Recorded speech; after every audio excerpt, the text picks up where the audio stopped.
Grand D, la transmission des caractères culturellement acquis et la violence pédagogique. L'ironie transcendantale à l'égard du positivisme et du gauchisme, mais aussi à l'égard du néocantisme et des hontistes, se fera jubilatoire en révélant, secret polichinelle, toute la portée du projet éducatif immanent à l'existence du genre. Survivre, c'est apprendre à vivre, et mériter de vivre, mais tout le monde le dit et le fait. C'est l'achèvement du persévérer dans l'être pour devoir faire. C'est l'intentionnalité devenue nécessité. Survivre, c'est apprendre à vivre, pourrait être le titre ou la leçon de tous les romans, et en particulier du roman d'apprentissage. La nécessité ontologique, sociale, économique est aussi celle de la morale, de l'existence élémentaire. L'Homo erectus est le premier héros de roman. Comment survivre dans un milieu hostile et ainsi apprendre à vivre? Robinson Crusoe a failli résoudre le problème, mais sa résolution a été faussée par le recours aux débris de l'outillage de la société industrielle.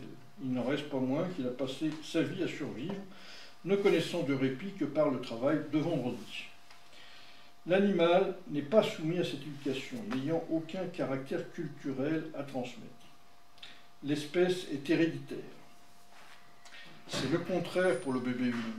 Il doit apprendre et transmettre les caractères culturels acquis, dont il n'a rien à faire.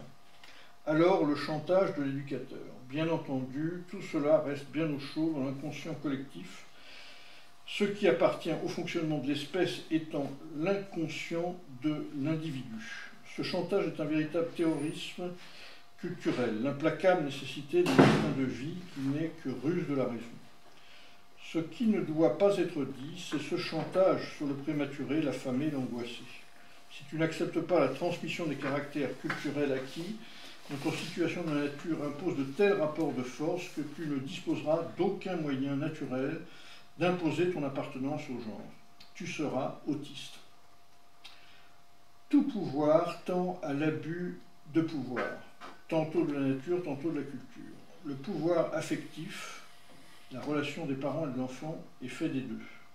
Survivre est cet état de précarité et de déshérence de celui qui ne dispose ni des moyens de culture, ni des moyens de nature, comme moyen d'existence, et qui est alors condamné à se soumettre à ceux qui en disposent. Apparaît alors la vérité élémentaire du genre, la fonctionnalité de l'espèce réduite à une affaire de famille par la psychanalyse, à la fatalité du péché originel par le christianisme, au comportementalisme de l'enfant par les sciences humaines. C'est l'apprentissage contraint et forcé, l'expérience du coup de force originel et permanent. La loi est vécue comme une usurpation de pouvoir. L'éducation n'est qu'un dressage. Avant tout, il faut assurer la transmission des caractères culturels acquis. Cette loi du genre s'impose à l'intérêt de l'individu. Péché originel, Édipe, culpabilité, tout simplement survie du genre. Celle-ci garantit la reproduction de l'espèce avec quelque chose de plus. La transmission des caractères culturels acquis, la reproduction du genre. Le devoir-faire est devenu l'éducatif et celui-ci ordonne le genre. On continue avec le grand 2 alors, un peu. Peut-être jusqu'au grand A, on fait le grand A. Grand 2, la situation du primitif, les conditions d'existence sans les moyens de subsister. De l'en-soi au pour-soi. Grand A, de l'en-soi au pour-soi. Petit 1, l'animisme, origine de l'inclusion et de l'exclusion.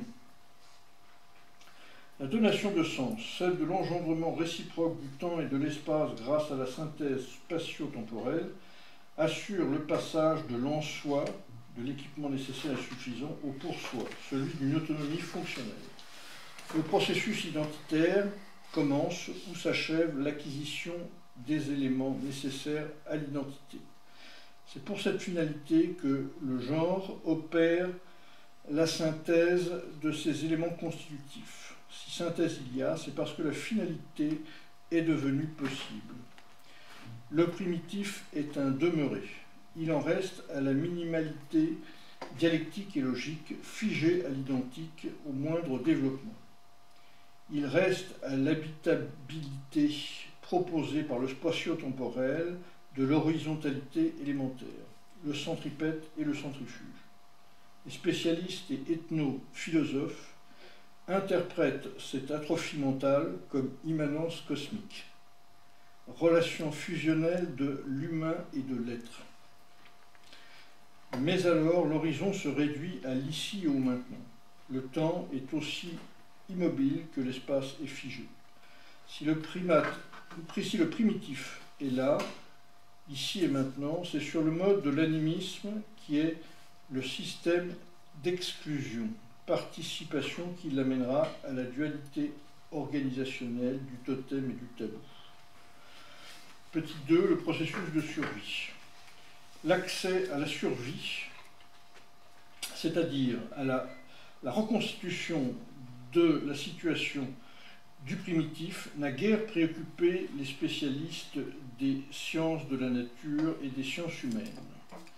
C'est qu'ils imaginent une essence, une nature humaine qui est un a priori explicatif, alors que la phénoménologie procède à l'inverse. C'est la mise en situation qui est explicative du primitif. Cette mise en situation étant le processus de survie. Celui-ci est une problématique insoupçonnée des spécialistes néo-kantiens. La constitution des conditions d'existence et le passage de ces conditions aux moyens d'existence. Il y a bien deux étapes révélées par ce paradoxe. Exister sans les moyens d'existence. Il faut alors une organisation sociale très forte pour vivre ce paradoxe. Il a fallu tout d'abord acquérir les équipements élémentaires, sensibles, physiques, dialectiques comme conditions d'existence. La statue de Condillac s'est progressivement animée de la vie sensible à la vie physique et de celle-ci à la socialité. Alors l'étincelle de l'existence, le spatio-temporel, donation d'existence par l'engendrement réciproque, dualité de complémentarité. Si tout cela est nécessaire, ce n'est pas suffisant. C'est le rudimentaire, encore non élémentaire. Nous sommes alors au cœur du paradoxe. La vie comme impossibilité de vivre. Nous soulignerons encore toute l'ironie de la situation. Quel travail du sensible et du physique il a fallu pour en venir à l'impossibilité de vivre. Toute une animation pour constituer les conditions d'une existence impossible. N'est-ce pas alors le comble de la misère humaine, l'expression naturelle de la déréliction originelle, la contingence? On accède à la survie, une condition du ne pas mourir. Cet état de misère est déjà pourtant une conquête tellement la situation humaine est précaire, dérisoire. Ce que l'on croit être le pire nous préserve d'un plus grand malheur. Le survivre est l'état de ce qui n'est pas encore le mourir. C'est le moindre mal entre la mort et la vie, ce qui n'est pas encore et qui n'est plus, et ce qui n'est plus. Le survivre est savoir que l'on vit. Le survivre est savoir que l'on vit pour mourir. C'est la philosophie de Heidegger, l'être pour la mort. L'instinct de vie se fait instinct de mort. On passe le temps de vivre à survivre. On comprend bien alors que l'économie de subsistance, celle qui apporte la garantie de la subsistance, apparaissent comme un Eldorado, une promesse. C'est le principe du progrès. Il n'apporte pas un plus grand bien, mais un moindre mal. Quand je subsiste, j'oublie que je ne suis que survie. À l'origine, le progrès n'est qu'un caractère que l'on prend pour une panacée. La santé, ce serait guérir de ses maladies. On arrête ici pour le moment.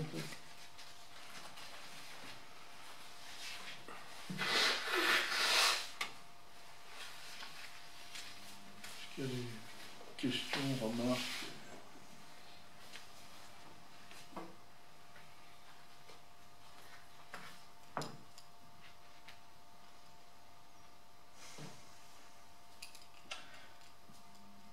J'ai une petite remarque quand même par rapport au. Enfin, qui corrobore un peu ce qu'on a vu avant, quoi, mais sur la méthode de Kluskar pour expliquer donc le développement humain. Notamment le passage, il reprend, d'ailleurs il l'avait déjà pris dans le capitalisme de la séduction, hein, la statue de Condillac, c'est progressivement animé de la vie, sensible à la vie physique, de celle-ci à la socialité.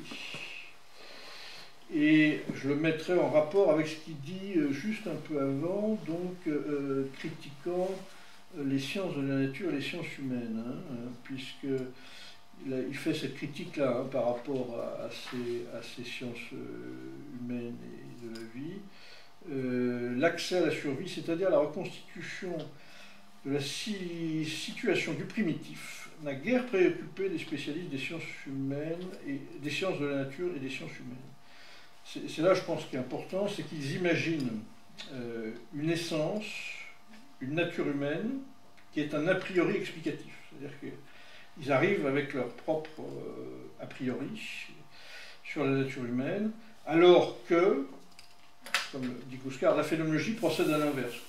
Alors, sans que ça mette en relation ça avec la statue de Condillac, c'est la mise en situation qui est explicative du primitif. C'est-à-dire qu'il critique les sciences humaines pour amener un modèle qui colle par le haut, quoi, disons, sur une mise en situation, enfin de manière assez, d'après lui, d'après ce que je comprends, illégitime, quoi, hein, donc cette mise en situation étant le processus de survie. Ça, c'est un point qui me paraît, c'est pas la première fois qu'on le rencontre, hein, chez Kluskar, quoi, qui s'en prend, si vous voulez, à une forme de positivisme, ou parfois il appelle matérialisme naïf, etc., qui viserait à coller sur des périodisations dans lesquelles la praxis n'était pas encore constituée, quoi, des interprétations qui sont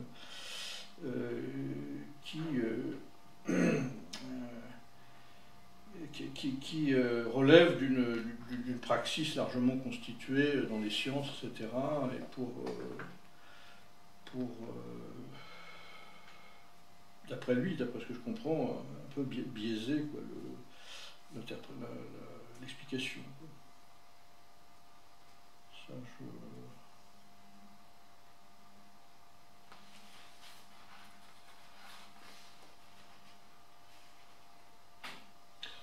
Je crois que ce à quoi Kluskar s'attaque dans ce passage-là, c'est à la constellation des anthropologies philosophiques de toute nature qui ont prétendu identifier une essence de l'homme qui serait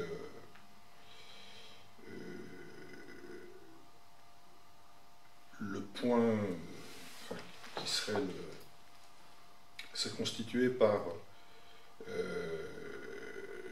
l'élément de différenciation. Il parle de coupure épistémologique après.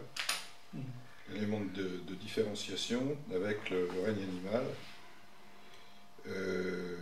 Et il cherche une voie qui est une voie de production de l'humanité par sa propre praxis. On le sait depuis le début. Donc,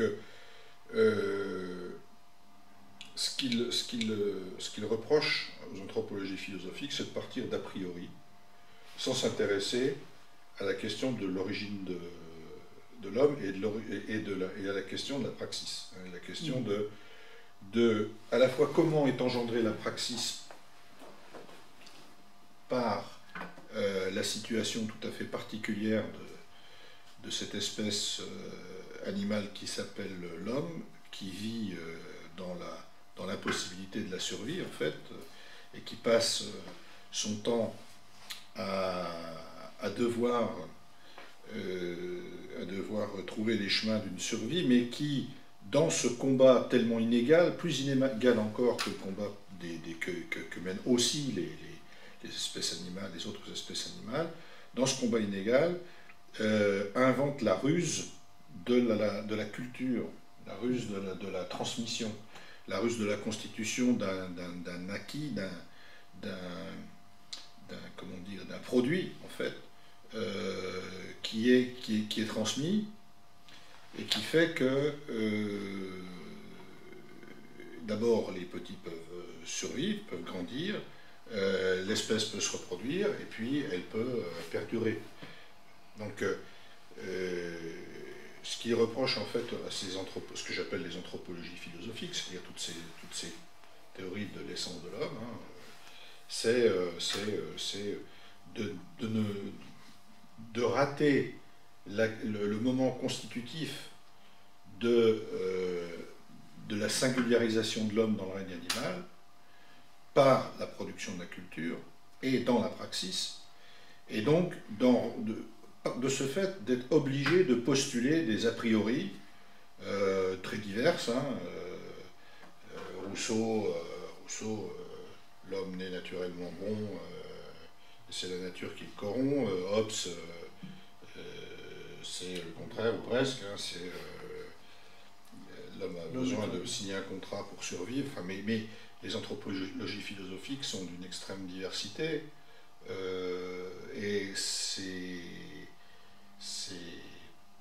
aussi une manière de réciter de manière laïque, ou de continuer d'une manière laïque, des conceptions de la création d'origine religieuse. Il l'explique après. Et donc, être matérialiste, c'est ça. C'est se refuser le postulat, pour lui, hein, et, je crois, et s'obliger à construire un scénario de l'autoproduction de l'homme par la praxis. C'est ça. Je crois que c'est ça. C'est là aussi, il y a aussi là-dedans, finalement, ce qui rejette aussi, c'est tous résidus transcendantaux. C'est-à-dire qu'à travers cette critique qu'il fait à ces spécialistes des sciences humaines, c'est aussi rejeter tout aspect transcendantal, tel une essence de l'homme transcendantale, quoi, qui viendrait le coiffer, quoi. C'est toujours il ramène, si tu veux, bien souvent, il corrige, on va dire, l'approche scientifique par un recours. Il essaye, dans tout ce bouquin, c'est que ça, quoi, d'extraire la matière organique, quoi, enfin même pas inorganique, un être social, mais en le faisant jouer par lui-même et de manière immanente et se servir de ce qu'il y a sous la main, quoi. Le moyen pouvant se faire fin parfois et la fin pouvant se faire moyen, etc. Donc je crois qu'il y a cette critique et qui est il se place du point de vue de l'immanentisme, hein, et il refuse tout recours à la transcendance, parce que bon, il y a l'aspect transcendant, bon, la féodalité, etc., la religion, mais il y a aussi ce que lui, d'ailleurs dans l'être et le code, c'est une partie de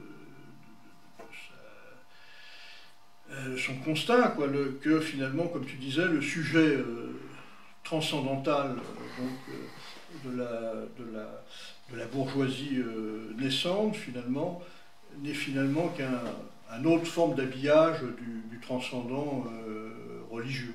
C'est simplement un déplacement du transcendant vers une forme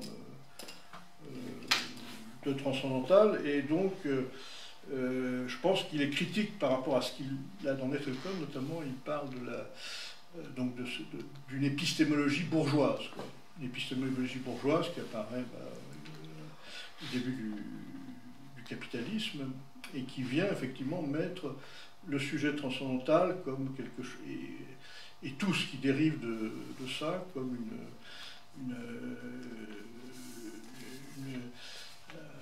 un pôle central d'interprétation de l'être.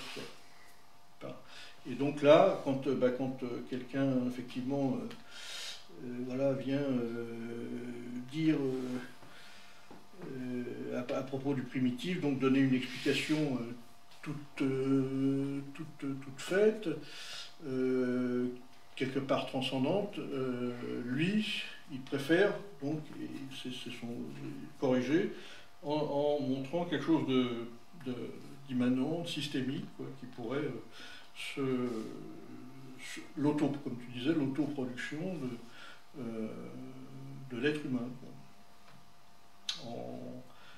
Au passage, en donnant un coup de griffe aux idéologies, aux épistémologies bourgeoises. Parce que c'est ça qu'il a dans le collimateur aussi. Oui, mais oui, tu as raison. Je crois qu'il est aussi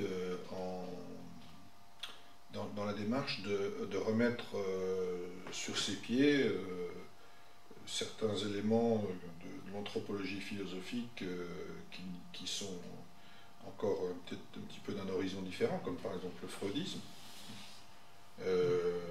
Il ne dit pas non à l'Oedipe, mais il en situe l'origine dans ce processus immanentiste et pas dans une lecture transcendantale.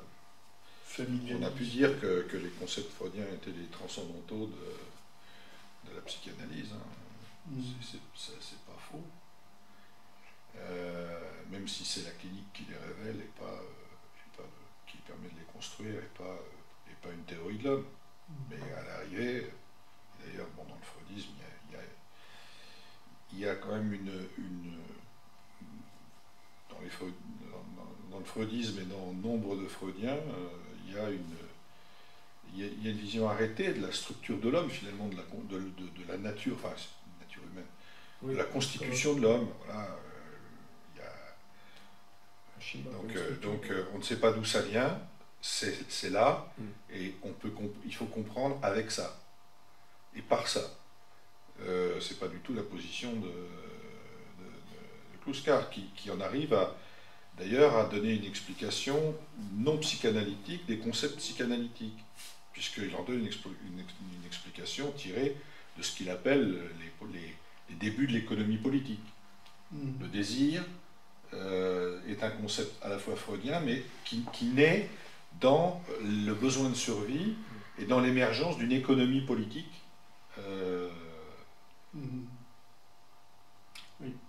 D'ailleurs, les gens comme Mandeville, par exemple, au début du capitalisme, faisaient largement, dans leur théorie, appel au désir comme régulateur, finalement, social. Quoi.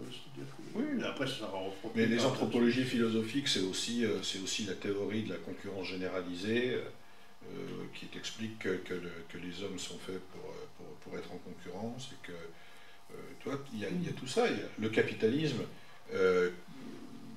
renferme alors il ne renferme pas une idéologie, une anthropologie philosophique, parce que le capitalisme n'est pas une philosophie, mais il s'appuie sur des visions d'anthropologie philosophique et de métaphysique de l'homme, l'homme consommateur, par exemple, etc. Tout ça, toutes ces réductions des phénomènes humains à un ou deux, souvent un, concept unique qui générerait tous les autres, Kluskar les récuse, sauf pour un seul concept, qui est celui c'est une interrogation écrite de survie. De survie. Et pourquoi celui-là et pas les autres? Parce que celui-là, il se rattache à la situation objective de l'espèce au moment de son émergence. Il faut survivre. Et il n'y a pas les moyens pour survivre.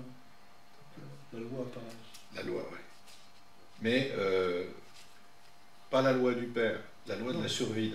Le père, il vient se constituer comme un des vecteurs de la transmission culturelle à un certain moment, selon certaines formes qui vont engendrer le dicte. Il y a toute cette mécanique-là qui se met en place. Est-ce que, je m'écarte peut-être parce que du coup, ce qu'on dit de Freud qui a influencé de Schopenhauer, est-ce que le schéma de Schopenhauer, justement, expliquerait ce que tu vois d'une essence de... Freud a influencé de Schopenhauer. Tu peux expliquer sur quel... Non, en fait, j'essaye de rattraper, si tu veux, la partie... la volonté. Oui, de sur quoi se fonde... Voilà un bel exemple d'anthropologie philosophique, et qui nous est d'autant plus étonnante qu'elle se rapporte à une sorte de philosophie qui est quasiment non-anthropologique et anti-humaniste. La volonté comme moteur de l'hominisation, c'est vraiment... toutes ces philosophies-là, à mon avis, sont des négations profondes de la richesse du réel. Et de la richesse du réel, du processus de constitution de l'humanité lui-même. C'est bien pour ça qu'elles ont été promues. Oui, bien sûr, il y a toujours une idée derrière. Il y a toujours une idée derrière. Oui, dans le petit bouquin là, qui vient d'être édité par les éditions critiques. Par notre téléremplaçant. Et bien, dans ce petit bouquin-là, il y a un texte sur Hegel et le nazisme, qui est surtout un texte sur l'idéologie nazie d'ailleurs, et il évoque Nietzsche et Schopenhauer tout à fait dans cet esprit-là, je crois. Il parle, Lukács, d'apologétique indirecte, c'est-à-dire qu'il y a des apologétiques directes, c'est-à-dire que, je sais pas, vive la mondialisation, Macron, à la main, je sais pas. Et puis il y a des apologétiques indirectes, c'est-à-dire des philosophies qui sont des philosophies, par exemple, qui nient l'histoire, comme justement Schopenhauer, ou qui nient le producteur, etc. Donc sont pas en soi des apologétiques directes, mais des apologétiques indirectes sur lesquelles le capitalisme, en les promouvant, peut s'appuyer pour effectivement faire un écran pour qu'on ne puisse pas comprendre les rapports réels, quoi. Donc il le montre bien, Schopenhauer, mais aussi Nietzsche, et avant lui Schelling aussi, qui sera rappelé à Berlin pour déségalianiser Hegel. Voilà, donc, et puis après Heidegger. Voilà, donc aussi. Et tout ça, effectivement, c'est des concepts pour, effectivement, ne pas parler des rapports réels, quoi, qui coûteraient cher au capital aussi. Ça devait être mis noir sur blanc. Cette question, qu'on a déjà évoquée, que je ne développerai pas ici, mais la transmission des caractères acquis, des caractères culturels acquis, est-elle un discriminant radical de l'espèce humaine ou pas? Je pense que non. Oui, puis donc du coup, quand il parle d'inconscient, la partie inconsciente qui est strictement de l'ordre... je pense ça. Ça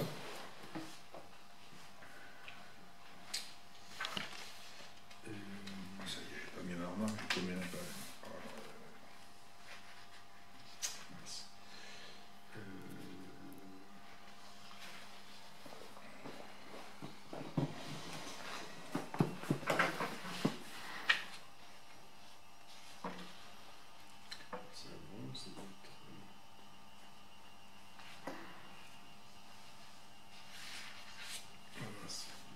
Peut-être que du coup j'ai fait un contresens, mais...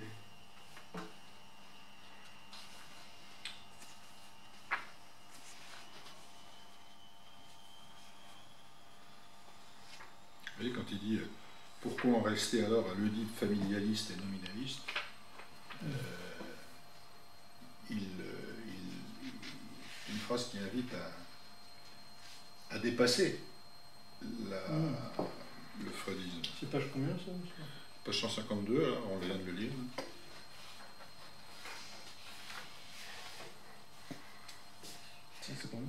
Et 152. Il met en question, au regard de ce qu'il vient de dire sur la survie et sur la manière avec laquelle l'espèce humaine intègre l'impératif de la survie compte tenu de ce qu'elle est. Pourquoi réduire la naissance à un traumatisme qui marque, certes, mais qui n'est pas reconnu? Donc là, c'est le traumatisme de la naissance, le DIP.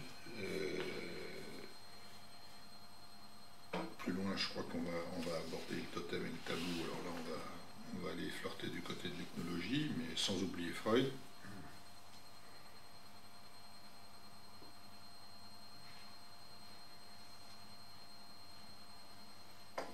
On est vraiment dans une démarche aussi non structuraliste, hein, évidemment, clairement, parce que le structuralisme prétend, a pour projet, disons, de trouver dans le concept de structure ce qui fait l'essence d'une réalité, alors que là, c'est dans un processus, c'est pas dans une structure qu'on va chercher l'essence de la réalité, enfin, qu'on va chercher la vérité immanente du réel. Parce que du coup,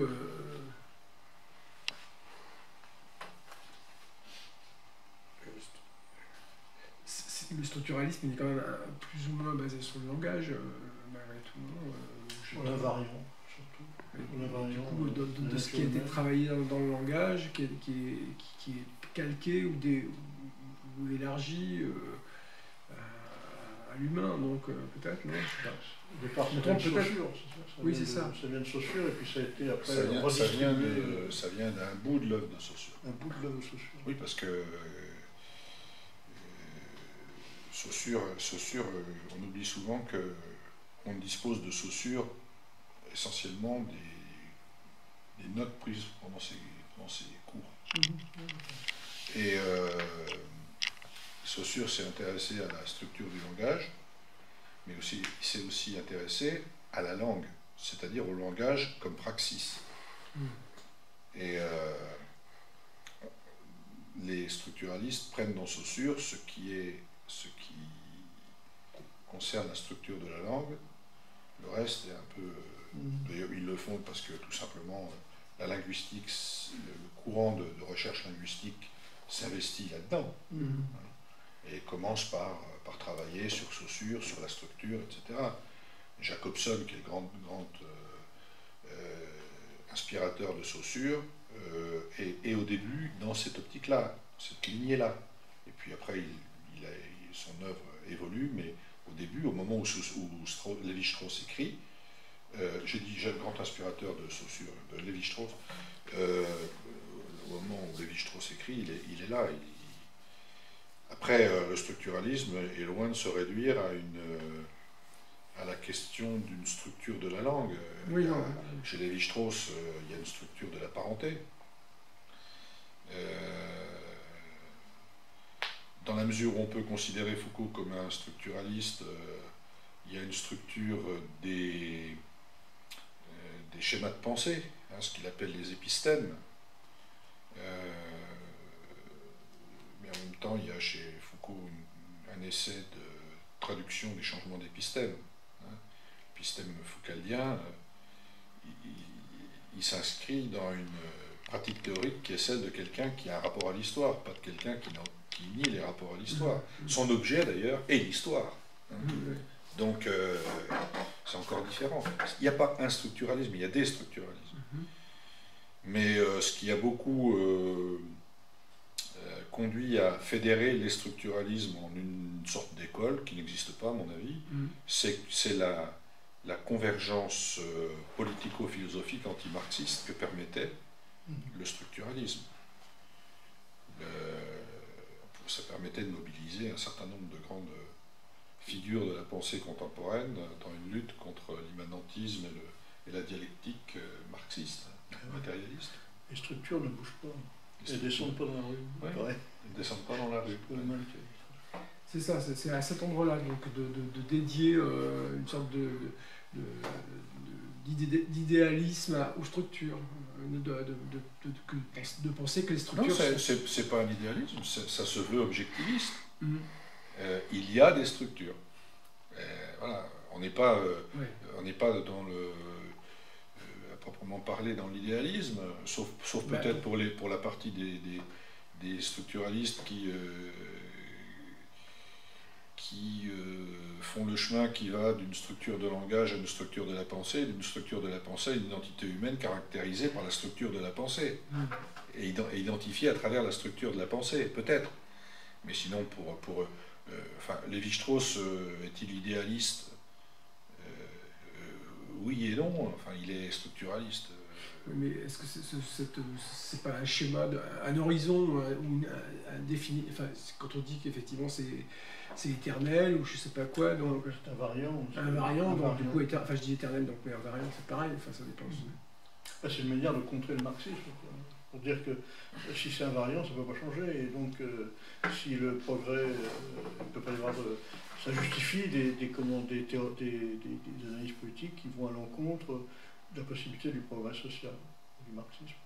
Finalement, c'est figé et ça valide des schémas de pensée qui sont fixistes, quoi. Donc, ils vont dans le sens que rien ne bouge. Voilà, donc, c'est peut-être pas, et moi, Kouskar le dit, c'est pas étonnant que tout ça arrive après-guerre, au moment où il y a des PC à 20 quelques pourcents et où l'Union soviétique a gagné la guerre de 39-45 qui devait liquider une fois pour toutes. Donc tous ces champs-là, c'est effectivement, et pas que le structuralisme d'après Kouskar, mais ça fait partie des... Enfin,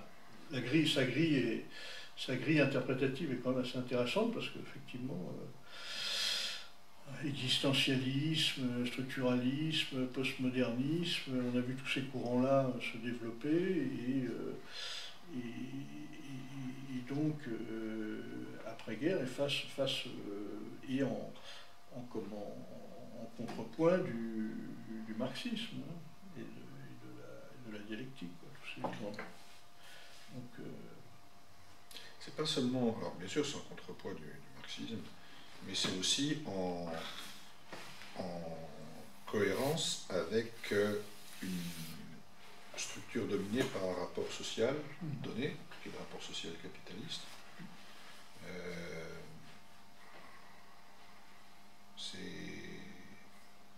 Il y a, pareil dans la petite réédition de par la taille, mais importante par le sens, la réédition de Lukács. Lukács est tout à fait sur cette ligne-là aussi. Il montre comment Nietzsche s'inscrit dans un contexte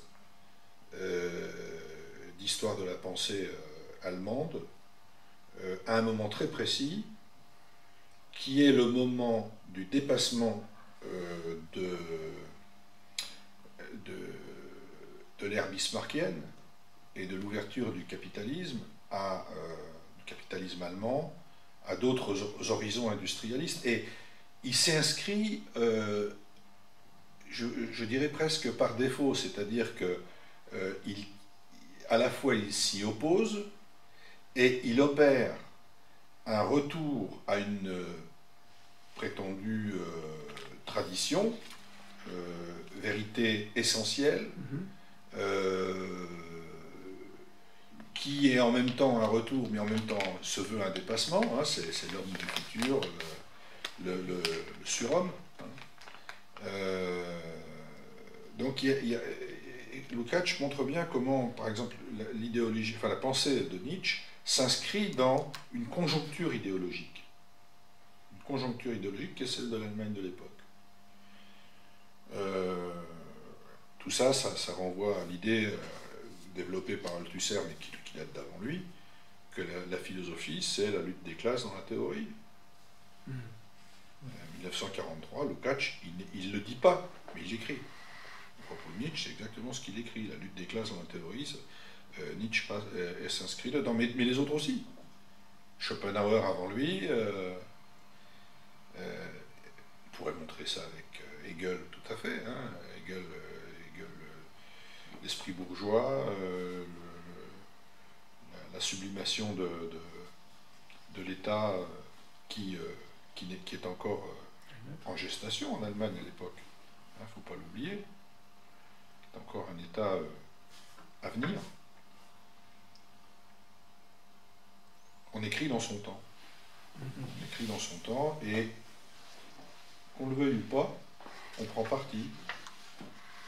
Même quand on s'appelle Lévi-Strauss et que on travaille sur les tribus d'Amérique latine, quelque part, on intervient dans une conjoncture et on n'est pas extérieur à cette conjoncture. On est dans la conjoncture, qui est à la fois une conjoncture théorique, des concepts dominants, des méthodes, et qui est en même temps une conjoncture idéologique, une vision de l'humanité qu'on va accepter ou qu'on va rejeter, hein, c'est pas la question. Mais on est dedans. On n'est pas dehors.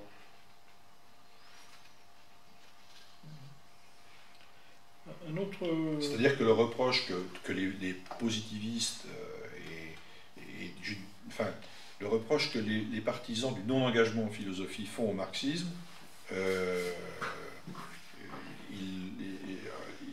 ils le font parce qu'ils ne comprennent pas ça. Ils ne comprennent pas qu'ils sont eux-mêmes dans l'histoire et qu'ils ne viennent pas n'importe comment.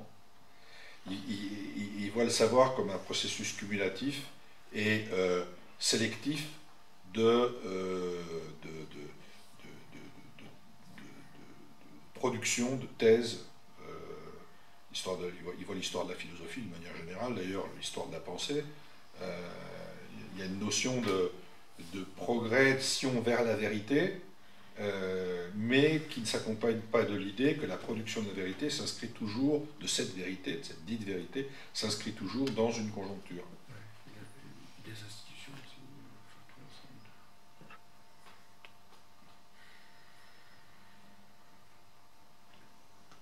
un autre petit point également que je pense qu'il faudrait aussi souligner, c'est toujours pareil, hein, de cette rapport critique de Kluskar par rapport aux interprétations anthropologiques. C'est une critique finalement du positivisme, scientisme, quoi, hein. C'est-à-dire que là, page 152, par exemple, il dit clairement cette nécessité, il parle de la survie, est 3 fois nécessaire pour survivre. La nécessité du genre. Voilà. Et elle ne doit pas être réduite à l'organique. Je pense que ça, c'est important parce que bien souvent, dans les approches anthropo-paléonto-logiques, on a souvent un rapport exclusif à l'organique. Et je pense que là, l'apport majeur de Kluskar, c'est de montrer effectivement en quoi un concept qui finalement n'existe pas. Avant, la survie, qu'est-ce que c'est? Bon, pour un pithécanthrope, il n'a pas accès au concept de survie, mais enfin, il doit le vivre, quoi. Donc, il y a des concepts quasi ontologiques, hein, qui ne relèvent pas de l'organique, le fait d'avoir des poils ou pas de poils, quoi, mais qui sont des facteurs primordiaux pour le développement de l'humanité à ce moment-là. Et ça, je pense que Kluskar, chaque fois aussi qu'il le peut, il dénonce ça comme étant quelque chose de réducteur, quoi, hein, un peu. Et malheureusement, c'est vrai que c'est assez fréquent, quoi, hein, donc, de même que la loi n'existe pas, bon, quoi, la loi arrive, quoi, bon, voilà. Tu vois, c'est...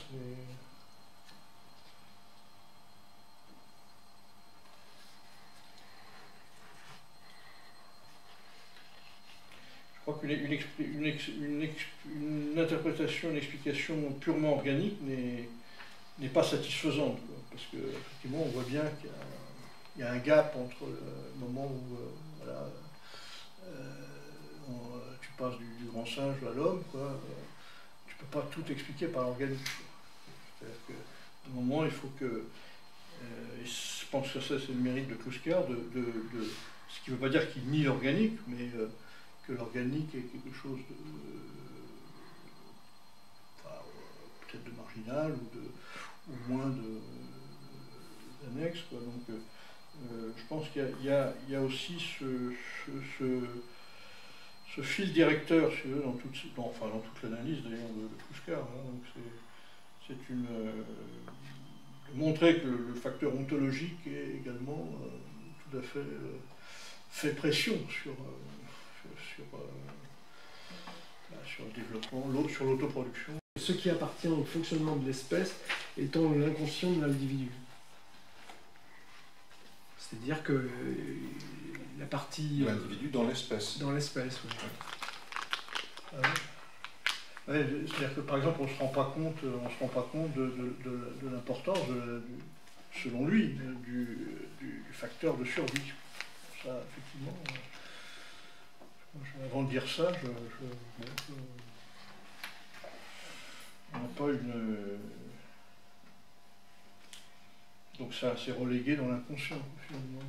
Si c'est effectif, si Kluskar dit des choses effectives, à ce moment-là, effectivement, c'est relégué dans l'inconscient. C'est ça. Moi, je comprends la phrase comme ça.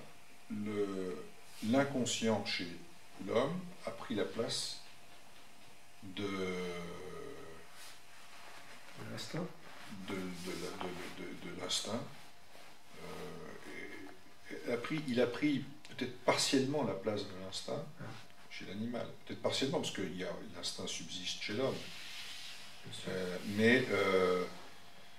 Et s'il y a un inconscient, c'est parce qu'il y a un acquis culturel transmis. C'est ça qui doit s'adapter à... C'est comme ça que je comprends. Ouais.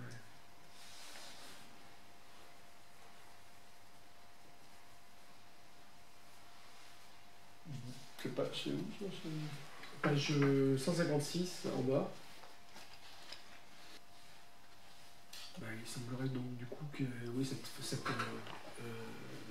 fait de mettre des cases entre la sociologie et la psychologie presque établit ce qui ne doit pas être diffusé de l'un à l'autre. Enfin, je sais pas. Est-ce qu'il y a une psychosociologie permettrait d'adapter une étude, je sais pas moi, de l'inconscient marxiste ou klauskarien, je sais pas. L'inconscient collectif, à mon avis, ça a quelque chose à voir avec le partage ou le non-partage plutôt de la valeur ajoutée. Oui. Quoi. Donc c'est ce qu'il appelle l'inconscient de la praxis aussi, quoi. Donc, qui est le fait que le non-savoir maintenu, qu'il y en a qui consomment plus qu'ils ne produisent et qu'il y en a qui produisent plus qu'ils ne consomment. Comme un inconscient, d'après Kluskar, peut en cacher un autre, l'inconscient freudien, pour lui, serait un moyen, pour la bourgeoisie du 19e, s'intéressant à une forme d'inconscient, mais purement familialiste, de cacher l'inconscient qui dérange le capitalisme, à savoir l'inconscient de la praxis, et poser le problème du partage de la valeur ajoutée. Donc ça, c'est... en dernière instance, si tu veux, à mon sens, c'est ça. Quoi, alors, je ne sais pas s'il veut vraiment dire ça à ce moment-là. Quoi. Et pour également un peu revenir aussi sur... Enfin, montrer l'importance de l'immanentisme quand même dans l'approche de Kluskar, notamment à la page 152, là, je vois quelque chose comme ça. Il ne peut y avoir plus forte immanence que l'organique crée, exprime la loi comme existence immédiate. Voilà, existence immédiate. L'économie de survie dit la nécessité, non plus comme logique, mais comme expression corporelle. C'est-à-dire qu'il y a une immanence immédiate qui passe par l'expression corporelle. Et après, il rajoute, ce n'est plus l'interprétation, c'est-à-dire que tu court-circuites finalement le côté interprétatif, finalement, qui serait quelque part à rapprocher peut-être de l'épistémologie bourgeoise, du transcendantal, quoi, je pense. Parce que l'interprétation, ben, il faut un sujet quoi, pour interpréter. C'est l'évolutionnisme lui-même qui dit la loi de l'espèce qui manifeste sa continuité. C'est-à-dire qu'il y a un court-circuit de la... Il y a un court-circuit de toute forme de... quelque part de résidus, comme il dit parfois, de résidus transcendantaux. Et je pense que la question de l'interprétation, je pense pour lui, ça doit faire effectivement, ça doit être quelque chose qui relève enfin, de ce niveau-là. Quand il le dit, c'est d'un point de vue critique. Quoi. Donc, mais tout ça, je pense que c'est aussi à mettre en relation avec le début du bouquin, quoi, le fait de l'homme originel et de l'homme naturel. C'est-à-dire qu'il Kluskar développe, au contraire des autres, l'homme originel et montre que les autres, effectivement, donc, ont tendance à chanter, à court-circuiter cet état et arriver d'entrée de jeu au niveau de l'homme naturel. Et ça, je pense que toutes ces questions-là, et aussi quand il parle du projet éducatif, c'est à peu près pareil, quoi. Il dit, page 154, ce projet éducatif, il parle de la survie, d'un réalisme radical, est-il pris en considération par les théoriciens de l'éducation? Ils le réduisent à la fonction sociale, c'est si à l'éducation nationale, c'est si au service public. Donc là, on est dans l'homme naturel, voire l'homme... leur projet éducatif suppose le problème résolu.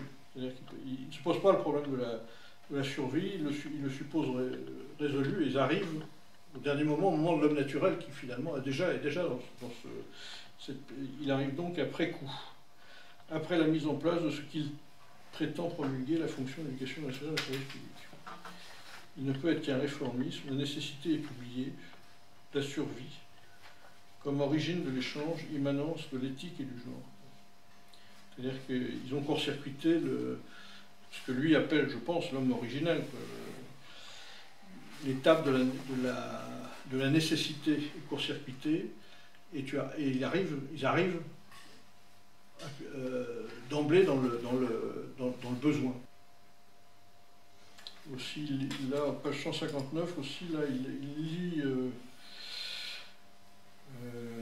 lit donc pas mal, donc le survivre au fait de savoir que l'on vit pour mourir. C'est un peu la référence à Heidegger, l'être pour la mort, là, donc il montre que, il y a une liaison entre le survivre et le savoir de la mort, quoi. Ce qui rend le survivre un peu plus supportable, quoi. Et la subsistance carrément paradisiaque. Après ce qu'il dit après. Un Eldorado, une promesse.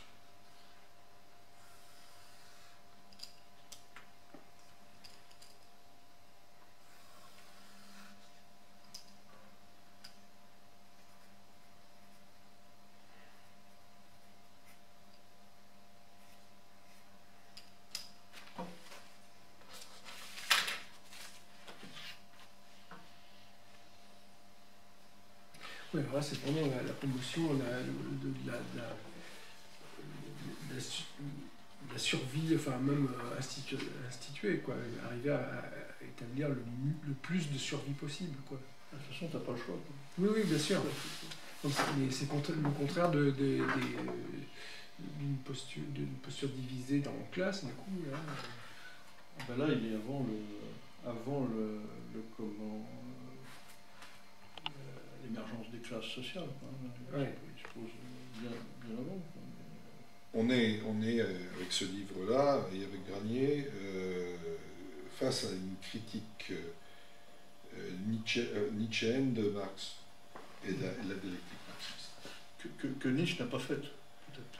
Que Nietzsche n'a pas faite, non. Ouais. Pour Nietzsche, les socialistes, parlons pas de Marx, mais les socialistes, c'était c'était les esclaves d'un monde réduit à la domination de la technique, en gros. Hein, c'est ça. Alors, bien que Nietzsche considérait qu'il fallait des esclaves.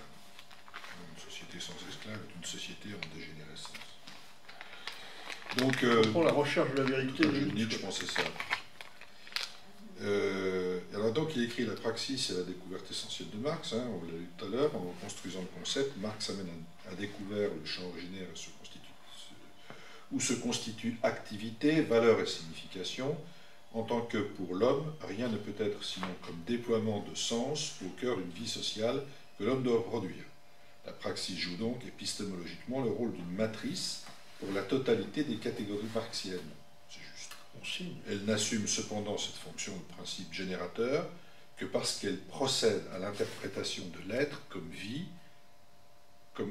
par conséquent, le concept de production sur lequel se braquent complaisamment les projecteurs des commentaires habituels, comme s'il était la catégorie vedette du marxisme, est un concept dérivé qui puise sa signification et son efficacité dans la définition préalable de l'être comme vie et de la vie comme praxis sociale. Le concept de vie est un concept nietzschéen. En tout cas, c'est un concept au cœur de la théorie nietzschéenne. Et Nietzsche, l'enfant qui dit oui, Nietzsche voit dans le concept de vie une manière de considérer tout ce qui, dans la réalité, relève de l'intempestif, c'est-à-dire de ce qui n'est pas temporel. La vie, c'est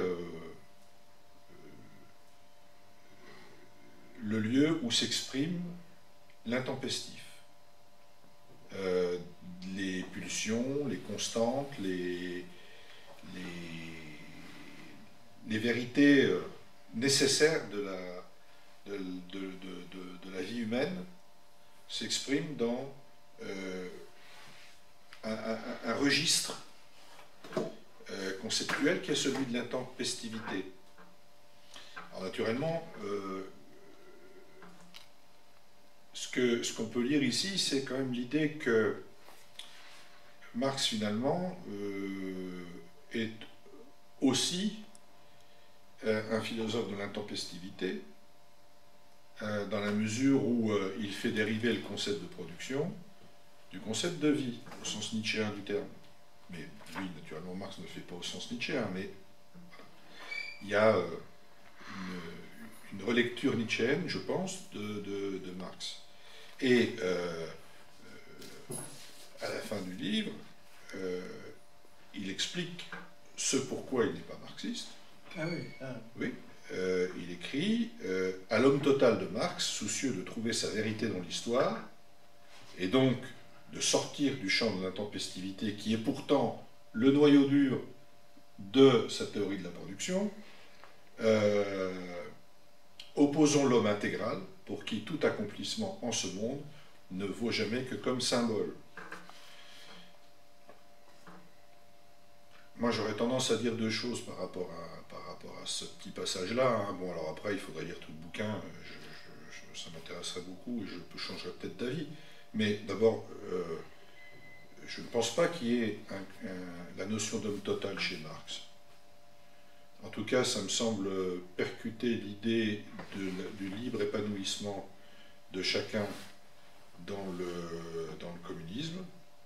Parce que la notion d'homme total renvoie à celle de standard humain et d'homogénéisation de l'homme, d'homogénéisation, de négation des différences. D'ailleurs, c'est ce qu'il dit. Hein. Il dit en gros le communisme, c'est un monde de casernes. Donc, je pense que peut-être une certaine vision du communisme qui s'est développée dans les années 30 dans certains endroits, qui n'était d'ailleurs pas forcément la vision de Marx, hein, qui était plutôt la vision bureaucratique. Je ne pense pas que Marx était un tenant de la bureaucratie.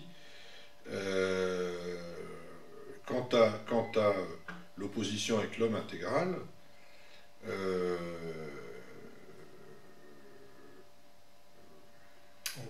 la formule homme intégral me semble être une formule qui dédouane Nietzsche de sa véritable vision de l'humanité comme une structure hiérarchisée où le surhomme est loin d'être le commun de l'ensemble des mortels. Oui, c'est ça. Voilà. Moi, je crois. Hein. Alors après, il écrit « Mais que méprise-t-on ainsi ?» Alors, certes, l'exigence de notre temps, comme le déplorait déjà Kierkegaard, il va loin. Kierkegaard, existentialiste chrétien, 19e siècle, fin du 19e, et que l'on pousse des rugissements historico-mondiaux et des cocoricots systématiques, rugissements historico-mondiaux, de sorte que le philosophe qui parle de sagesse, d'initiation et de méditation passe pour un arriéré. Beaucoup des Nietzschéens modernes voient en Nietzsche un maître de sagesse et tirent la philosophie de Nietzsche vers ces pensées de la sagesse, ce qui est très discutable, parce qu'il y a dans Nietzsche bien d'autres choses, hein, notamment une vision hiérarchique de l'humanité, hyper hiérarchique de l'humanité. De sorte que le philosophe qui parle de sagesse, d'initiation et de méditation passe pour un arriéré. Mais que méprise-t-on ainsi, finalement, sinon la pensée intempestive, c'est-à-dire la pensée qui est à l'écoute de l'éternel, intempestive, éternelle. Car l'intempestif, c'est la manière dont l'éternité nous interpelle dans l'histoire. C'est la destination de la praxis, quand celle-ci ne veut pas être seulement émancipation des hommes dans l'histoire, mais initiation par quoi les hommes se libèrent de l'illusion de l'apparence. Comme l'écrit Hermann Broch, dans le réel, la plénitude se refusera toujours, mais le chemin de la nostalgie et de la liberté est infini et ne sera jamais mesuré par notre pas. Il est étroit et aberrant comme celui du somnambule, et toutefois, c'est le chemin qui conduit dans les bras de la patrie et contre son cœur vivant. Ouais, c'est pas très... Mais quand il dit l'intempestif, d'un côté, par exemple, Nietzsche, il appelle, dans sa sagesse, en gros, c'est d'appeler à dire oui, un oui massif, à travers ces trois métamorphoses, on peut le retrouver, de dire oui à l'intempestif, finalement. Le chameau, donc celui qui dit oui à tout, mais de manière voilà, qui avale tout ce qu'on lui dit, le lion, le grégaire, le grégaire, le lion, le rebelle qui dit non à tout, et puis l'enfant qui dit oui à tout. Oui à tout, c'est disons le maître. Oui au maître, et qui dit oui, qui appelle tout le destin. Le tragique est accepté librement. À mon sens, c'est un peu ça. Alors si c'est ça qu'on veut, et je m'étonne qu'il fasse le détour par la praxis pour en arriver à un tel truc, quoi, parce que au contraire, de comprendre la praxis, justement, c'est justement de développer effectivement là, parce que finalement là il abandonne finalement le concept de praxis pour le concept de simple vie, quoi, finalement. Dire oui à la dire oui à la vie de manière Oui, mais bon, c'est un livre qui s'inscrit dans la bataille anti-marxiste. Il était édité en 1980, il y a peut-être eu d'autres éditions avant, je ne sais pas. Mais il faut voir que le débat de l'époque est un débat particulier, et qui n'est peut-être plus le débat d'aujourd'hui. il y a un marxisme vulgaire. Je pense qu'il beaucoup combat Nietzsche beaucoup un aujourd'hui. marxisme. Oui, bien sûr. Et il combat beaucoup un marxisme vulgaire qui réduit la praxis à l'économie, qui réduit la praxis Oui, au rapport ça, il a social peut-être pas économique, mais qui la réduit vraiment, c'est-à-dire qui voit tout au crible des rapports de production. Il dit même que Marx, d'après cette petite note, Oui, il dit même que, ah bah oui, que Marx, il met Marx dans le même tonneau que Staline, en gros. Hein. Pas tout à fait, mais disons qu'il dit que Marx oui, la note est importante. Hein. ne prend pas en compte vraiment, d'après lui, hein, je sais pas, toute la praxis dans toutes ses dimensions anthropologiques, si tu veux, et qu'elle n'est qu'évoquée de manière un peu trop allusive, et qu'il... Mais je pense que là-dessus, il a tort, mais quand il dit Marx, il dit en fait le marxisme vulgaire, le diamate, et là il a raison. Oui. Et oui, là il a raison. C'est ça, c'est que Marx, pour moi je lis Marx comme un programme, je ne lis pas Marx comme un système. Je lis Marx comme un programme. Il ouvre des pistes. Et bon, après, il y a eu 1000 façons de s'emparer des pistes qu'il a ouvertes. Il y a eu des façons extrêmement divergentes les unes des autres. Bon, mais je ne vois pas en quoi Marx ferme la porte à une vision extrêmement multicolore de la praxis, très riche, très foisonnante, tout en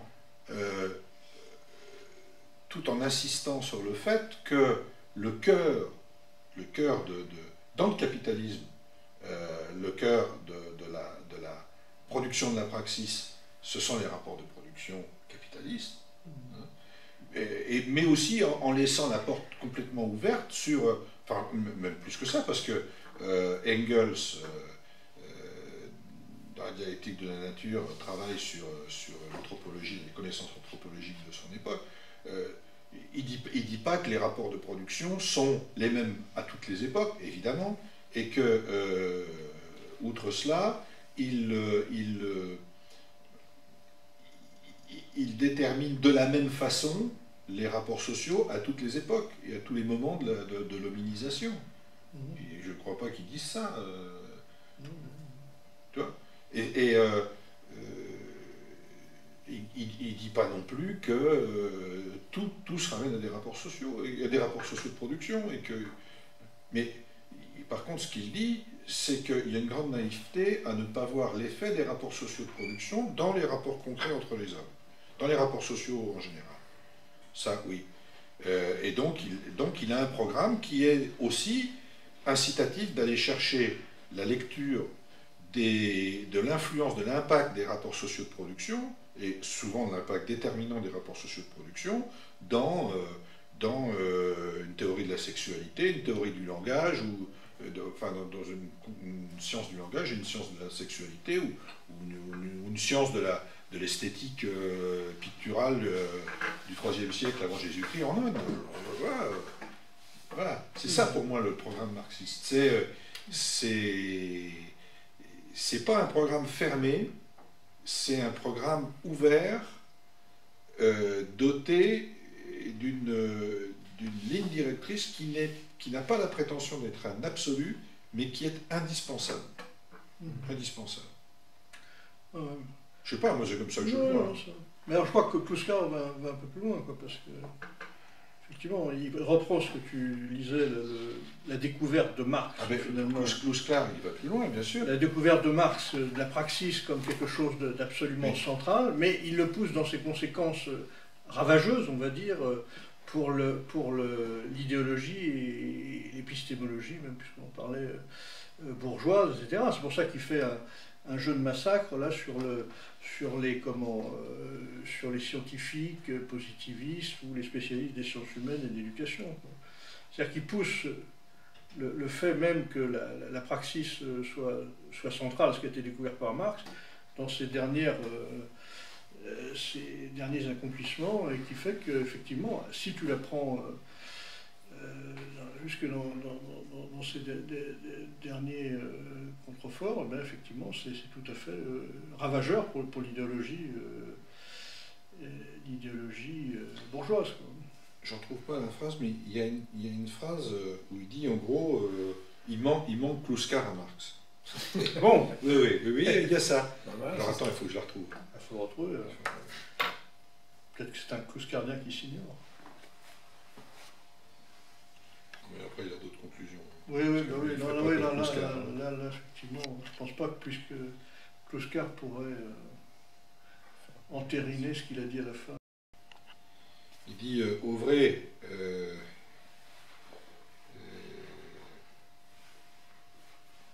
le concept de production explicite l'essence de la praxis, il énonce ce qu'elle est, pour autant qu'elle désigne la manière dont l'homme est comme existant social.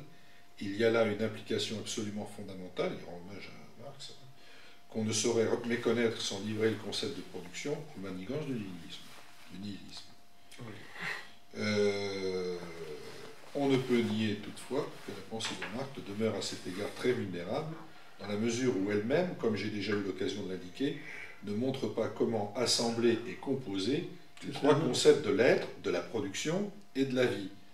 Je pense que c'est là qu'il dit il manque Kluskar à Marx. Voilà, Parce que fait Kluskar il tente d'assembler, de composer les trois concepts de l'être, de la production et de la vie, sans doute avec un sens différent. Non, mais la question qu'il pose est intéressante. Est-ce qu'on peut parler de production sans avoir aucune notion de la praxis? Est-ce qu'on peut manipuler les concepts de production d'un point de vue économique, etc., sans avoir une connaissance, une prise de conscience anthropologique, ontologique de la praxis? C'est vrai que moi, ça me pose problème. Ça te pose problème, toi? Ouais. Ah oui. Non, parce que je pense que c'est quelque chose, quelque part, de transcendantal, quoi. C'est-à-dire que tu as un concept de production qui arrive, bon, et qui est balancé.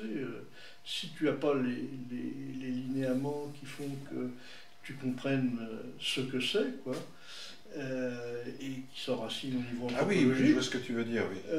Je pense que là, effectivement... Alors, Marx, il les sous-tendait, puisque lui, dès qu'il était sur Feuerbach, l'idéologie allemande, tout ça, il l'avait déjà... Mais c'est vrai qu'il ne l'a pas énormément développé, si tu veux. À part dans ces thèses-là, c'est en filigrane, et, enfin, bien explicité, mais c'est très concis, quoi. Je veux dire, il n'y a pas d'explosion, comme les bouquins de Kluskar, sur la question, quoi. Donc, effectivement,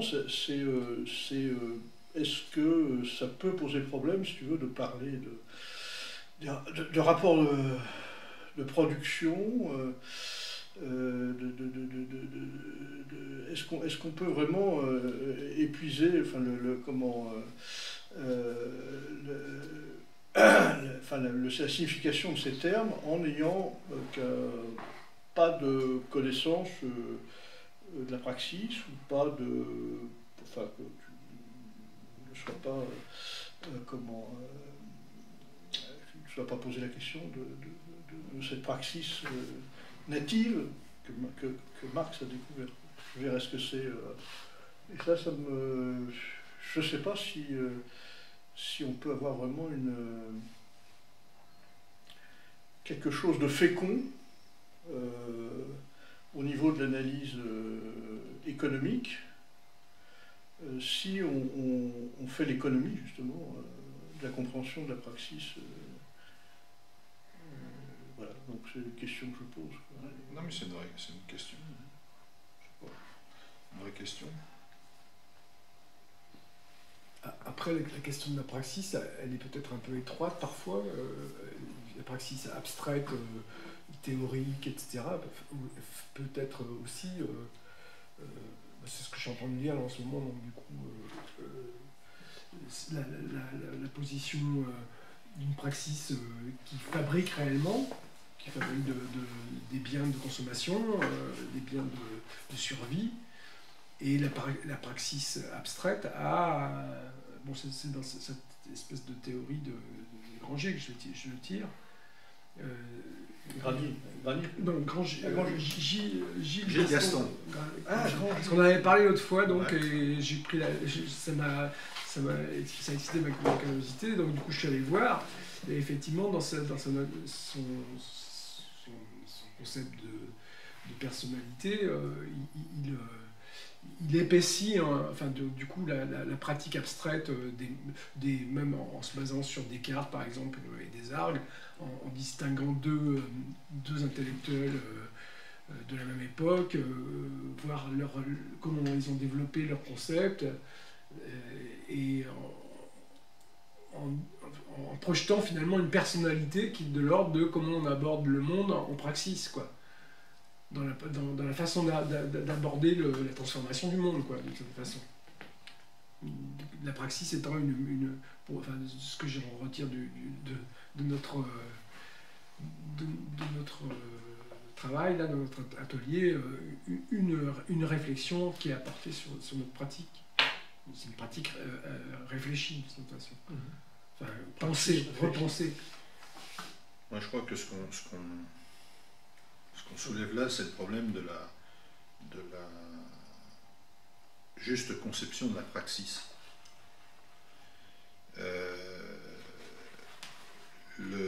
Enfin, moi j'ai tendance à penser que, je l'ai déjà dit, je crois, dans une autre séance,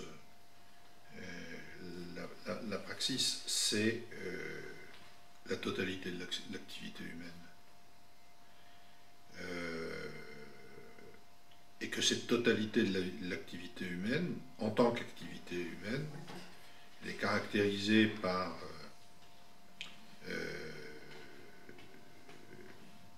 des rapports sociaux nécessaires qui ont une dimension à la fois culturelle et concrète, mais aussi par des rapports à la nature, que ça revêt une diversité infinie, extrêmement vaste, où chaque sujet intervient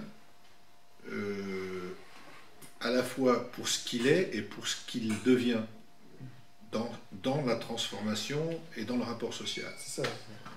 Mais aussi pour ce qu'il est, parce qu'il y a cette notion d'acquis culturel, par exemple, qui joue. Il y a la notion de capacité physique, il y a un tas de choses. Exactement. Et la praxis, le sujet dans la praxis, il n'est pas neutre, il n'est jamais neutre. Il est producteur. Il est producteur. Donc, réduire la praxis à, je sais pas, enfin, il y a eu tout un tas de tentatives pour sortir de cette notion d'activité et sortir une substantifique moelle qui serait ou bien les rapports économiques, ou bien c'est à mon avis toujours appauvrir. Aller comprendre comment deux sujets, je parle de sujets, je ne parle pas d'individus, qui à mon avis est un mot d'ordre capitaliste, mais deux sujets, face à une situation donnée, historique, une grève dans une entreprise, adoptent des positions totalement différentes. Un rentre dans la boîte, l'autre n'y rentre pas. On peut dire, celui qui rentre, c'est parce qu'il n'a plus de sous pour payer le crédit de sa baraque, l'autre, c'est parce qu'il lui en reste encore un peu, il peut se permettre de faire grève. Bon. On peut très vite être démenti ou confirmé par cette réalité. On peut dire c'est parce qu'il y en a un qui est au Parti communiste et l'autre, il est au Front National. Peut-être que les deux ne seraient pas rentrés ou seraient rentrés tous les deux, nonobstant ces questions de cas. On peut dire qu'il y en a un qui a la CGT et l'autre qui a FO qui n'a pas voté le mot d'ordre de grève. Sauf que ce jour-là, la grève est majoritaire malgré 40% de vote FO aux élections professionnelles. On peut dire que c'est parce que il y en a un qui a été violé par son père et pas l'autre. Bon, peut-être. Ça, c'est difficile à déterminer, mais c'est peut-être vrai. Il y en a un qui s'engueule avec sa femme. On peut. Mais tout ça, ce sont des formes de détermination réductrice qui s'interdisent de penser les sujets à la fois comme des agents et comme des vecteurs de leur histoire. Pas totaux. Bien sûr qu'il y a des déterminismes, mais il y a aussi des moments où les hommes nous surprennent. Moi, je suis, de ce point de vue-là, assez proche des travaux de gens comme Clos, par exemple, sur Yves Clos, sur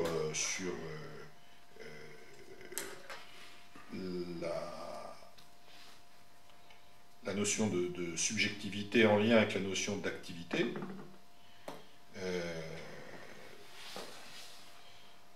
En même temps, ces deux sujets qui sont très différents, ils vont faire deux expériences, ils vont contribuer à produire une situation.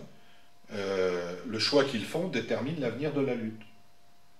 Mais en même temps, ils se transforment eux-mêmes. Peut-être qu'il y en a un qui, dans cette expérience, va se dire « j'ai eu tort de rentrer ou de sortir », et pas l'autre. Et ils vont donc enrichir leur acquis, leur capital culturel de cette expérience de la lutte, de l'événement, mais on pourrait dire ça d'autre chose que d'une lutte. Hein.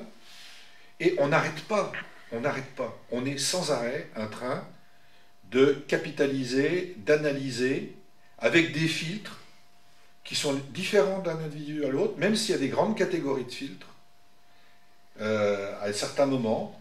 Et puis il y a des filtres qui sont des filtres qui ménagent un certain espace à l'autonomie du sujet. Il y en a d'autres qui sont impératifs.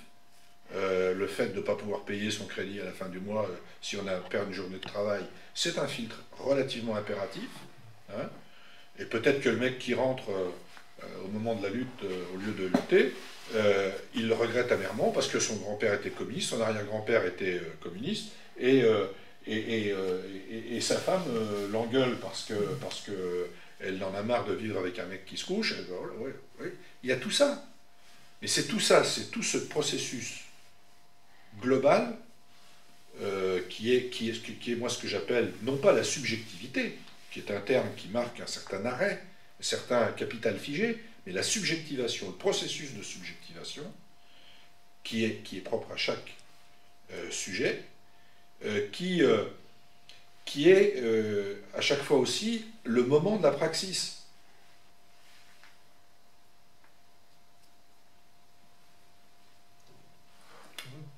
Il y en a des praxis incluses mais bien sûr, dans bien tous sûr, les bien processus de subjectivation.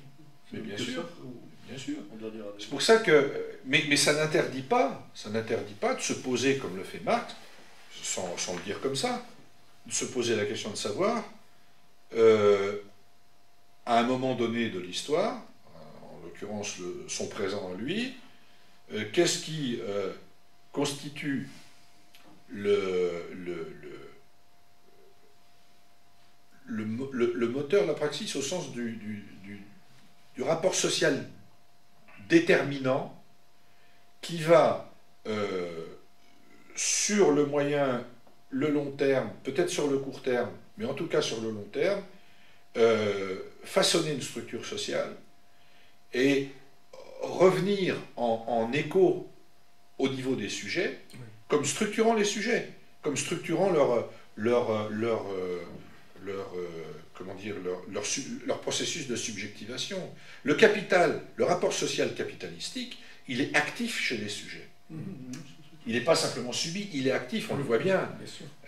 Et d'ailleurs, le capitalisme, enfin, les forces de la réaction l'ont très bien compris, puisque la surabondance de communication et de détermination de tout type pour discipliner les individus n'a jamais été aussi forte qu'aujourd'hui, et aussi efficace. Tu peux d'ailleurs employer, comme le fait Kluskar, d'ailleurs des termes purement anthropologiques pour le désigner, quoi, parce qu'il parle, Kluskar, de capitalisme de la séduction, par exemple, comme on parle Malinowski, je crois, et puis Mauss, de mana, c'est-à-dire... La mania, oui. Le mana, c'est une espèce d'esprit collective, entre guillemets, quoi, hein, par exemple, il en parle à propos du libéralisme libertaire, si tu veux, à propos de tout ce que charrie comme idéologie, si tu veux, le libéralisme libertaire, qui fait quasiment au sens anthropologique, comme Malinowski en parlait pour les Mélanésiens, qui croyaient en je ne sais quoi, mais qui faisaient communauté en tant que croyance au sein de ces gens-là. Effectivement, c'est pour ça qu'il parle d'anthropologie quand il parle de capitalisme et séduction, parce qu'il emploie, d'ailleurs, pas seulement que le terme mana, il prend le terme totem, tabou, potlatch, etc., etc. Donc il y a des, si tu veux, il montre qu'effectivement, c'est les constantes qu'on applique aux Mélanésiens peuvent tout à fait être reproduites pour un pays. Il y a des régions de l'Europe, comme les nôtres, qui sont en proie à une espèce de croyance dans certains trucs, qui sont ce qu'ils sont, je sais pas, la transgression, je ne sais quoi, comme équivalent d'émancipation. Oui, c'est certain. Exact, tu vois, des choses comme ça. Mais par exemple, c'est pour ça que chaque fois j'étais un peu en manque avec ça. Et chez Adorno, par exemple, quand il s'affronte à l'industrie culturelle, il s'affronte en fait à ce qui constitue matériellement, pour moi, cette espèce d'idéologie flottante qui est structurée quand même par il y a quand même une méthode à moitié consciente, peut-être, qui aurait besoin d'être analysée comme une production. Et par comparaison, vois des gens qui sont nés et ont été élevés, éduqués en Union soviétique, et tu vois qu'ils ont une approche, un mana, on va dire, totalement différent. Ils n'adhèrent pas du tout, si tu veux, aux poncifs libéraux-libertaires auxquels on a été dressés ces 50 dernières années. Quoi. Voilà, c'est ça. Nous, on a été pour eux, tout de suite, ils voient qu'il y a supercherie, qu'il y a vice de forme. Ils ne peuvent pas adhérer à ça. Et effectivement, c'est comme dans le capitalisme, il y a une forme de travail sur le long terme, parce que ça se fait, là, en l'occurrence du plan Marshall jusqu'à 68 et à nos jours. Donc c'est un long travail de dressage. Quoi, et effectivement, ça c'est... Personnellement, moi j'ai d'abord énormément senti avant de pouvoir le comprendre. Ah bah oui, mais c'est bien pour ça que je me suis intéressé à Kluskar. Oui, voilà, je peux me dire aussi. C'est mon histoire. Il parle de moi. Quoi. Non, mais c'est ça, c'est la partie effectivement recluse du sujet, quoi, qui n'arrive pas à être atteinte par cette idéologie, quoi, donc qui est en application du coup, parce que là c'est... Dans les années 70, on pensait que cette partie du sujet qui ne devait pas être atteinte par l'idéologie était la partie libertaire, était de... Si. Ah oui, c'est ça, oui, c'était promu ça. Oui. En fait, c'était le système qui nous rentrait dedans par une sorte de ruse. Oui, une ruse, c'est une ruse. Mais bon, il y avait des gens comme nous, on n'est pas des purs produits de ça, pour tout un tas de raisons. Parce que d'abord, c'est venu après, dans les années 80. Oh, quand même, enfin moi je sais que j'ai donné quand même. Mais oui, on a tous donné, mais on n'était pas en situation d'en arriver au schéma de pensée qui domine aujourd'hui. Pas complètement, parce que là vraiment je pense que c'est... Moi je vois par exemple, j'ai des collègues, j'ai bouffé avec des collègues jeudi soir, et on passe toujours des bonnes soirées à parler de tout sauf du boulot. Hein. Et donc on parle de quoi? De politique. Alors dedans il y a une Italienne, il y a un Allemand, et puis il y a des Français. Bon. Il y a même deux Allemands d'ailleurs, parce qu'il y en a une qui est quasiment allemande. Bon. Et donc je me rends compte combien on vit différemment les choses. Mais mais je me rends compte aussi combien les Français autour de la table se sont rapprochés des autres. Ils se sont rapprochés des autres. C'est-à-dire que ils sont aujourd'hui, alors ce sont des jeunes, hein, ils ont 30 ans, 35 ans, ils sont déchirés entre le sentiment d'une impasse, d'être dans un monde en impasse, et l'absence d'outils pour analyser ce monde-là. Voilà, ça c'est génial. Ils sont dans cette situation-là. Alors, la porte de sortie, tout de suite à droite en entrant, c'est le déni de la politique. Hein, tous pourris. Et puis, après, tu as des... Mais là, c'est pas le genre. C'est pas le genre déni de la politique. Donc, ce sont des gens qui sont à la fois plus dupes de beaucoup de choses, dont nous, on pouvait être dupes, et en même temps, obligés de s'en remettre à des choix qui ne les satisfont pas. Et d'opérer des choix qui ne les satisfont pas. Que faire d'autre? Tu vois? Et ça, je trouve que c'est la résultante du recul, d'un travail, un rapport social d'analyse de la société qui était à l'œuvre à notre temps et qui nous protégeait quand même. Et quand je dis ça, je ne parle pas simplement du marxisme, mais aussi, par exemple, de la conception républicaine de l'époque.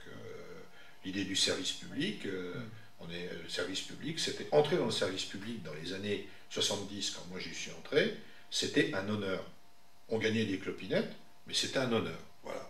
On était enseignant, on était agent de l'État, agent d'une collectivité locale, on avait une mission de service public, et puis ça nourrissait nos fantasmes très, très, très, très largement. Ça nous permettait de sublimer énormément notre travail et donc de faire les choses bien.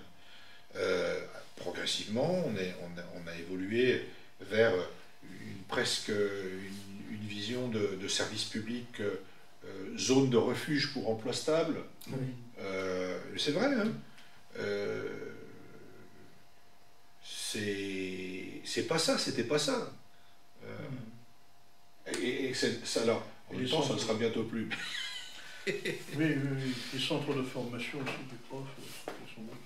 Oui, il y a des transformations comme ça qui se sont opérées.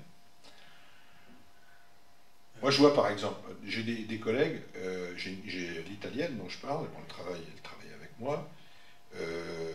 C'est une professionnelle remarquable et elle a un gros dossier à gérer qui est un dossier de création d'une unité de production de briques en terre cuite à partir des excavations du Grand Paris.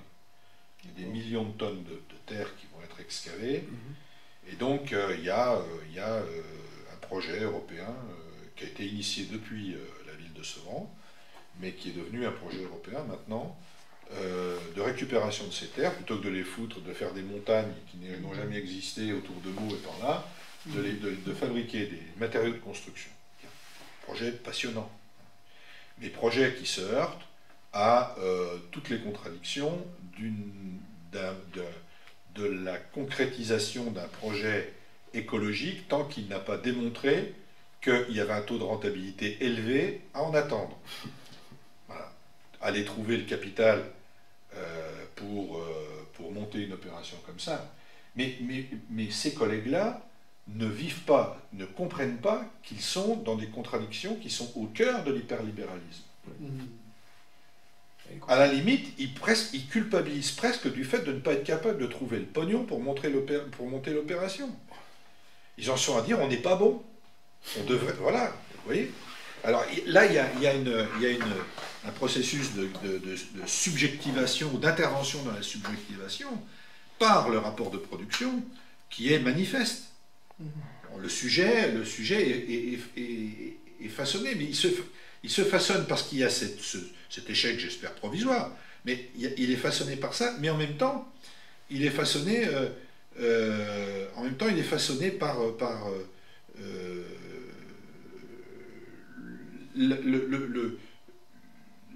le réquisite d'individualisation de ce qu'il vit, de personnalisation de tout ce qu'il vit, de ses échecs comme de ses succès. Si les mêmes réussissent, ils diront on était super bons, on a obtenu du fric. Mais ils ne vont pas se dire on a été super bons, mais en plus, les autres, ils ont 7% de taux de rentabilité annuel sur l'opération, donc on va être coté en bourse, donc machin, donc machin, donc machin. Vous voyez c'est ça. C'est clair. Et d'ailleurs, le fait, par exemple, que Nietzsche, pour en parler de lui, ou voir ses turiféraires actuels, Onfray, etc., soit promu un peu partout, pas seulement Onfray, et d'autres, effectivement, ça va aussi dans ce sens-là. C'est-à-dire que ça valide pour les gens l'idée que, eh bien, sur ce mal-être existentiel ou objectif, ils aient à chercher des solutions qui soient internes, c'est-à-dire enfin, que tout relégué au niveau personnel, comme tu disais, par rapport à tes collègues, là, et des choses qui relèvent du niveau social, quoi, et que ça ne soit pas du tout perçu comme tel, parce que effectivement c'est recouvert par des tas d'idéologies qui font que, reporter, distribuer après, vulgarisé par les médias de différentes manières, quoi, finalement, puisque, en gros, Schopenhauer, je ne sais plus qui disait ça, quoi, en gros, il y a Schopenhauer, effectivement, mais il est rediffusé, redistribué, puis ça arrive en bas de l'échelle, vous voyez bien, ma pauvre dame, il y a toujours eu des riches et des pauvres. Bon, et tu vas... alors, effectivement, c'est pas les mêmes niveaux de... Mais une idéologie comme ça fait qu'effectivement, malgré tout, le PC avait comme une aura à une époque, effectivement, c'est moins le cas aujourd'hui, et ça joue aussi effectivement sur la conscientisation des gens, quoi, hein. Les médias, parlons pas. Moi, je pense que le PC avait une aura comme partie identifiée d'une classe dont le niveau de conscience pour soi était suffisant pour exister en tant que tel. Et que, oui. Outre tout ce qu'on peut dire, les analyses qu'on peut faire sur les erreurs stratégiques du PC, tout ça, mais le PC aurait pu être irréprochable dans sa compréhension de la société et de son évolution. Il n'empêche que l'évolution, elle est là, et que c'est bien elle qui, sur le fond, à mon avis, a emporté la notion même de conscience de classe, au moins provisoirement, et au moins partiellement, parce qu'il y a encore, heureusement, une classe ouvrière qui se revendique comme telle, mais enfin, elle n'a plus l'importance politique qu'elle a eue. C'est clair. Voilà. Mais tu vois, je veux dire, ce problème-là, le PC le connaît, mais toute la gauche de gauche le connaît. Mais enfin, il y a des pays quand même où ça s'est passé différemment, pire que nous. Je dirais par exemple, tu vois l'Italie, le PCI avec un PC à 34% s'est fait harakiri juste après la chute du mur. Oui, en 90, pardon. Il y avait un substrat. Il ne s'est pas fait harakiri, il était assassiné de l'intérieur. Oui, de l'intérieur, oui, il s'est fait harakiri de l'intérieur. D'autres pays qui résistent plus, bon, je vois le Parti communiste portugais ou le grec, même si on dit que je ne sais quoi. Mais bon, c'est vrai qu'il y a une certaine diversité. Enfin bon, c'est peut-être pas le lieu de parler d'ici, de tout ça. Ah non, mais bien sûr qu'il y a de la diversité. Ouais.